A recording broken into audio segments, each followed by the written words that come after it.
Hello, today we tell the story of Alicia Moore. It seemed like a regular day on November 2nd, 2012 for the 16-year-old Alicia Moore. She left for school that morning, and by the afternoon, the Greenville, Texas team was being dropped off by the school bus just a block away from her home. A surveillance camera inside the bus recorded Alicia stepping out of the vehicle, and at the time, no one suspected it would be the last time she was seen alive. Less than a week later, Alicia's remains was found inside a furniture truck alongside Highway 47, around 40 miles away from where she vanished in Greensville. Her family made tearful pleas to the public via the media outlets and begged anyone with information regarding Alicia's death to come forward so that their family could receive some form of closure. Do the right thing and turn yourself in. That's all we ask for you to do so we can get some sort of peace from this situation.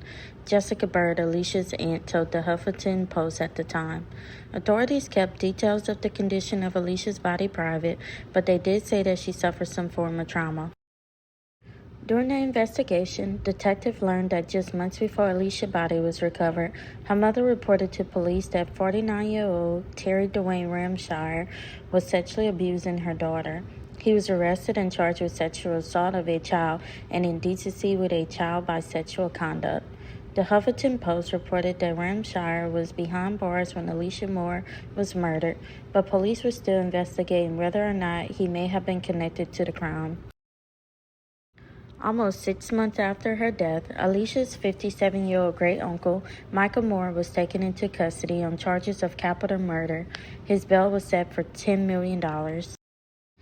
In February 2013, Newsday interviewed Michael Moore as he decorated cupcakes for a visual on Alicia's birthday.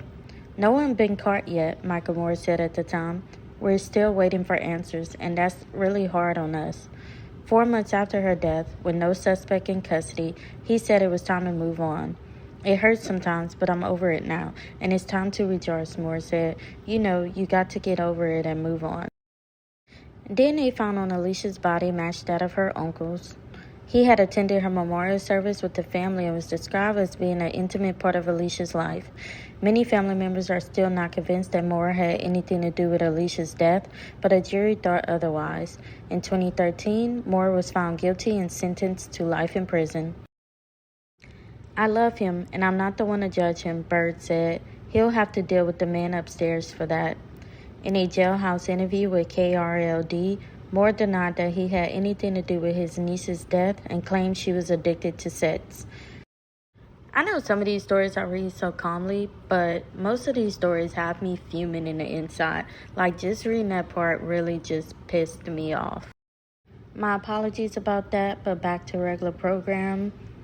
"No, I did not murder Alicia. I love Alicia," said Moore. "I wanted to help her. She had some mental problems. I wanted to help her. She had some sexual problems. She was addicted to sex." Who is going to believe me over the U.S. Marshals and the FBI? Nobody is going to believe me. If there's my DNA on her body, then they put it there. Who is going to believe me over the U.S. Marshals and the FBI? Nobody's going to believe me. If there's my DNA on her body, then they put it there. According to Moore, this wasn't the first time he has been investigated for murder of a child. There was a case in California where he was being investigated as the killer, but he claims that eventually another man was arrested and convicted of the crime. Rest in peace to Alicia Moore. Please share this story about Alicia Moore to continue conversations about predators within families. Her life matters.